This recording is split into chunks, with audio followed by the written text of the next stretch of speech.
बिस्मिल्लाहिर्रहमानिर्रहीम। अस्सलाम वालेकुम डियर स्टूडेंट्स। आज का हमारा लेक्चर एक्सरसाइज 6.1 में क्लास 10 के मतलब है। अब ये हमारे पास एक नया एक्सरसाइज है। नए एक्सरसाइज में जाने से पहले कुछ चीज़ें हम पहले से सीख लेंगे ताकि जब हम क्वेश्चंस की तरफ जाएं तो हमें कुछ चीज़ें पहले से पता हो और हमारे लिए सॉल्व करना आसान रहे। सबसे पहले चलते हैं, हमारे पास क्या है, डेटा। डेटा के बारे में समझते हैं कि डेटा क्या होता है। पहले हम आसान अल्फाज में समझते हैं। किसी भी चीज़ के बारे में अगर आपके पास मालूमात हो, जानकारी हो, तो उसे हम क्या कहते हैं, डेटा कहते हैं। फिर से मैं समझा दूँ, किसी भी चीज़ के बारे में अगर आपके पास मालूमात हो, जानकारी हो, इंफॉर्मेशन हो, उसे हम क्या कहते हैं, डेटा कहते हैं। फॉर एग्जाम्पल यहाँ पर मैं कहता हूँ कलेक्शन। मैं क्या लिख रहा हूँ, collection of number. Collection of number आपके पास हो, कलेक्शन ऑफ वर्ड्स आपके पास हो, ठीक है। ये तमाम जानकारी आपके पास हो। कलेक्शन ऑफ वर्ड्स ये आपके पास हो गया। कलेक्शन ऑफ ऑब्जर्वेशन हो गया आपके पास। ये तमाम हम ऑब्जर्वेशन। फ़र्ज़ करें आपके पास बहुत सारे नंबर एक जगह हो, आपके साथ बहुत सारे अल्फाज एक साथ हों, आपके पास क्या हो, ऑब्ज़र्वेशन हो कि आपने किसी चीज़ के बारे में ऑब्ज़र्व किया हो, महसूस किया हो, उसको देखा हो कि ये किस तरह हो रहा है। तो किसी भी चीज़ के बारे में जानकारी या मालूमात आपके पास हो तो उसे हम आसान अल्फाज में क्या कहते हैं, डेटा कहते हैं। तो अब हम डेटा के काइंड्स पढ़ेंगे कि डेटा हमारे पास कितने किस्म का होता है। डेटा हमारे पास दो किस्म का होता है। इस एक कहते हैं क्वालिटेटिव डेटा, दूसरे को हम क्वांटिटेटिव डेटा कहते हैं।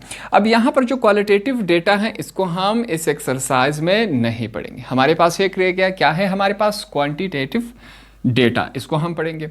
अब क्वांटिटेटिव को अगर मैं यहाँ पर समझा दूँ आपको समझ नहीं आएंगे। ये जब हम क्वेश्चंस की तरफ जाएंगे तो आपको ये बिल्कुल क्लियर हो जाएगा, ठीक है। क्वांटिटेटिव के हम दो पार्ट्स, हमारे पास दो और ब्रांचेस बनते हैं, दो और किस्म बनते हैं। पहला हमारे पास है डायरेक्ट्स, दूसरा हमारे पास क्या है, कंटिन्यूस। और डायरेक्ट क्या होता है, डायरेक्ट वो होता है अगर हम किसी भी कंप्लीट नंबर के बारे में बात करें, जैसे कि होल नंबर हो गया, तो उसे हम क्या कहते हैं, डायरेक्ट नंबर कहते हैं। फॉर एग्जांपल अगर मैं कहूँ यहाँ पर 1 2 3 4 5 6, मैं कहूँ यहाँ पर हमारे पास कितने डॉट्स हैं, 6, तो आप कहेंगे 6 डॉट्स। अब ये जो 6 है वो कंप्लीट नंबर है। फर्ज करें अब मैं यहाँ पर कहूँ कि ये कितने हमारे पास है, 4 डॉट्स। मैं कहूँ कितने डॉट्स है, आप कहेंगे 4 डॉट्स। फिर क्या है हमारे पास, कंप्लीट नंबर है। अगर यहाँ पर मैं कहूँ ये कितने हैं, आप कहेंगे 3 डॉट्स। तो ये हमारे पास क्या है, कंप्लीट नंबर है। कहीं पर भी अगर आपके पास किसी कंप्लीट वैल्यू, किसी कंप्लीट नंबर के बारे में बात की गई हो तो उसे हम क्या कहेंगे, डायरेक्ट कहेंगे। यहाँ तक बात क्लियर होगी। कंटिन्यूस, अगर आपको डायरेक्ट समझ नहीं आया, जब मैं आपको कंटिन्यूस समझाऊंगा तो आपको ऑटोमेटिकली डायरेक्ट बिल्कुल क्लियर हो जाएगा।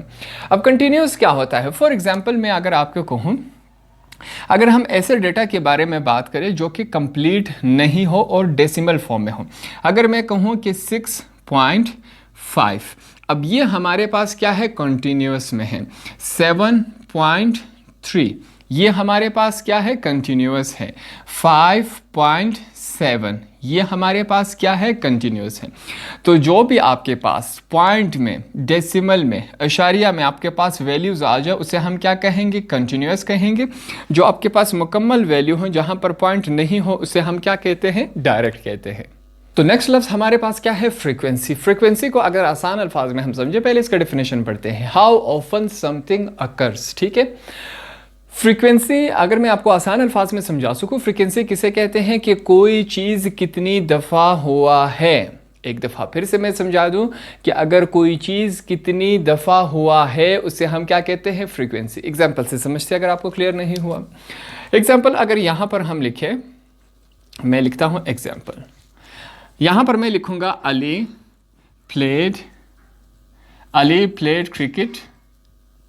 Ali played cricket, Ali cricket खेलता है, ठीक है।